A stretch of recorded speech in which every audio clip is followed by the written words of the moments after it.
Welcome back. In the last video, we explored the various funding options available for startups. Understanding these options is the first step in securing the right funding for your startup. In this video, we will dive deeper into the strategic planning needed to successfully navigate the funding landscape, from preparation to securing the funds and beyond. The first stage is preparation stage.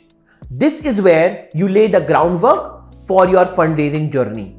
You should start by researching potential investors to understand their investment criteria and what they seek in a startup. Prepare your pitch materials, including a well-crafted pitch deck that clearly aligns your business with their interests. Ideally, create a list of potential investors to reach out to, tailored to your startup's industry, stage, and value proposition. Once you have your pitch deck ready and a list of potential investors, the next step is to begin networking and pitching.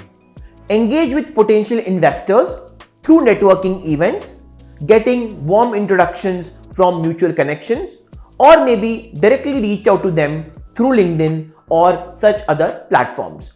The goal here is to build connections and establish trust. Think of it as getting to know someone before asking them out. After establishing initial connections, pitch to potential investors. Don't just aim for funding. Be open to feedback as well. The insights and feedback you get during your early pitches are invaluable for refining your pitch. Use this feedback to sharpen your presentation and better address investor concerns, especially in the future. When you generate enough interest, you will enter discussion and negotiations. This is where key terms and agreements are negotiated. Valuation is a critical aspect here, and determining how much company is worth and how much equity you will need to give away in exchange for funding. Negotiation isn't just about securing money, it's about finding a partner who aligns with your vision. Be prepared to discuss terms like equity dilution, which affects your ownership stake, control provisions, which dictate decision-making authority, and other related terms. You can find a sample term sheet on your LMS dashboard for your reference. Once both parties reach an agreement, you will be offered a term sheet. A term sheet is a non-binding document that outlines the key terms and conditions of the investment. It covers important aspects like valuation, equity dilution, and control provisions. After the term sheet is agreed upon and signed, the due diligence process begins. During this phase, investors thoroughly assess your business, financials, operations, and legal standing to ensure everything aligns with what was presented. This process may involve sharing detailed documents such as financial statements, legal agreements, customer contracts, and intellectual property details. After a successful due diligence process, a shareholders agreement or SHA is presented and signed. This legally binding document outlines the rights and obligations of the shareholders. Key elements here include drag-along and tag-along rights, which protect minority shareholders in case of an acquisition, liquidation preferences, which dictates the orders of payouts in case of a company exit, and anti-dilution provisions, which protect investors if new shares are issued at a lower price. It's crucial to understand these terms as they impact both control over the company and returns for investors in different scenarios. You can find a sample SHA on your LMS dashboard for reference. Once the SHA is signed, the process is still not over. Here are the remaining steps before the funds hit your bank account.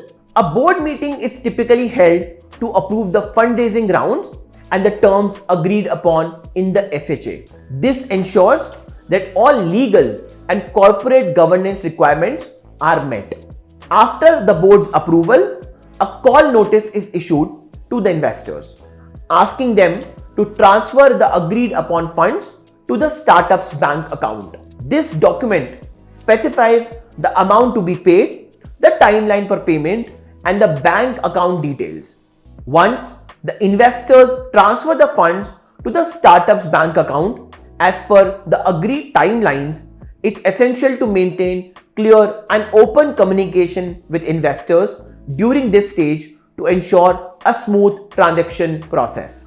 After receiving the funds, the company issues shares to the investors according to the terms specified in the SHA. This process involves legal documentation and updates to the company's cap table to reflect the new ownership structure. Once shares are issued, the startup must comply with local regulations such as filing necessary documents with the corporate regulatory authority like the Ministry of Corporate Affairs in India and ensuring all legal and tax obligations are met.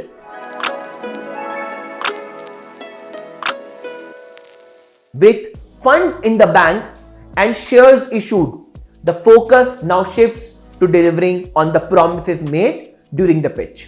This involves executing your growth plan, hitting key milestones, and maintaining a strong relations with the investors through regular updates and transparent communication. By following these strategic steps and understanding key negotiation concepts, you will be prepared to navigate the complexities of startup funding. Remember, funding is not just about securing capital. It's about finding the right partners who can help you grow. On a side note, don't worry or don't feel overwhelmed by this process. The idea here is to provide an overview of the journey so you are prepared in advance. Remember, once you reach the advanced stages of funding conversations, you will have support from legal counsel and financial advisors to help you navigate the complexities. So stay focused on building your startup. In the next video, we will explore real-world case studies and examples that illustrate successful fundraising journeys and the lessons learned from them.